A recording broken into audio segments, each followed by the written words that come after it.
Hello बच्चों, तो आज हम आप लोगों को पढ़ाने वाले हैं हीमोफीलिया या फिर ब्लीडर रोग। इसे ब्लीडर रोग भी कहा जाता है और हीमोफीलिया भी कहा जाता है। तो एक इम्पॉर्टेंट टॉपिक है, कभी कभी एग्जाम में पूछ दिया जाता है। 7 सेट में से एक सेट में जरूर पूछ दिया जाता है, तो इसे देख लेते हैं।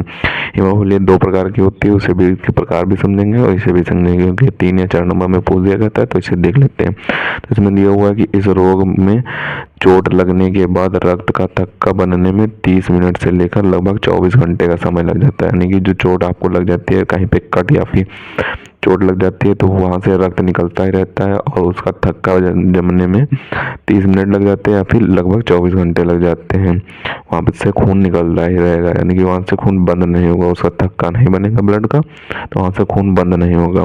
और आगे दिया हुआ है कि जिसमें अधिक रक्तस्राव होने से रोगी की मृत्यु भी हो जाती है। यानी कि अगर 24 घंटे तक रक्त बंद नहीं हो रहा है, तो अधिक रक्तस्राव होने से जो रोगी होती है उसकी मृत्यु भी हो जाती है। और आगे यहाँ पे दिया हुआ है, इस रोग का पता सबसे पहले हेल्डेन और ने इंग्लैंड की महारानी विक्टोरिया की कुछ संतानों में किया था। यानी कि इस रोग का सबसे पहले पता जो लगाया था हेल्डेन ने इंग्लैंड की महारानी जो थी विक्टोरिया, उनकी कुछ संतानों पे किया, पता लगाया था।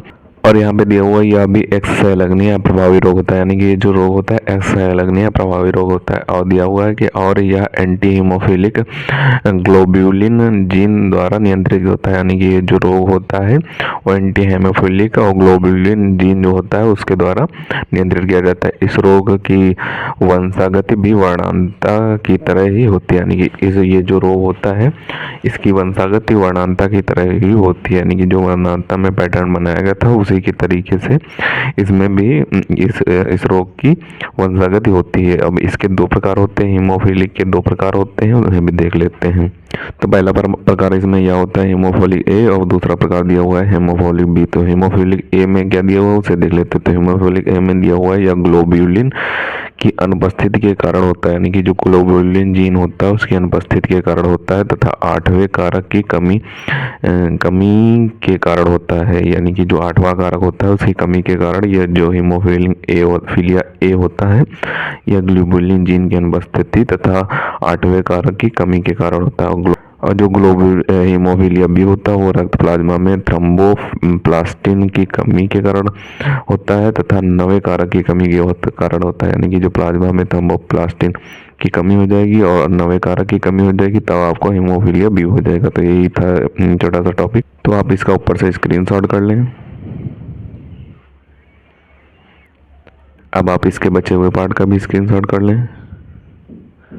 तो इसे आपको अच्छे तरीके से तैयार कर लेना है। इंपॉर्टेंट क्वेश्चन है, कई बार एग्जाम में पूछा जा चुका है, इस बार भी इसके आने के चांसेस हैं। 7 सेट में से एक सेट में जरूर पूछ दिया जाता है कि ब्लीडर रोग क्या होता है या फिर हीमोफिलिया क्या होता है। तो इसे अच्छे तरीके से तैयार कर लें। और अगर अभी तक आपने क्लास 12 केमिस्ट्री की नेम रिएक्शन तैयार नहीं की तो हमारे चैनल पर जाकर देख सकते हैं। ऑल केमिस्ट्री की सभी नेम रिएक्शन हमारे चैनल पर अपलोड हैं, उनकी एक प्लेलिस्ट बनी हुई है, उसे आप जाकर देख लें। एक प्लेलिस्ट में सारी नेम रिएक्शन और इंपॉर्टेंट डिफिनीशन दी हुई हैं, उन्हें जाकर देख लें। और रस अलंकार की भी एक प्लेलिस्ट बनी हुई है, उन्हें भी जाकर देख लें। तो मिलते हैं किसी नए वीडियो में नए टॉपिक के साथ, तब तक के लिए धन्यवाद। और अगर अभी तक आपने हमारे चैनल को सब्सक्राइब नहीं किया तो सब्सक्राइब जरूर कर लें, क्योंकि हम क्लास 12 से रिलेटेड इंपॉर्टेंट टॉपिक पर वीडियो डालते रहते हैं।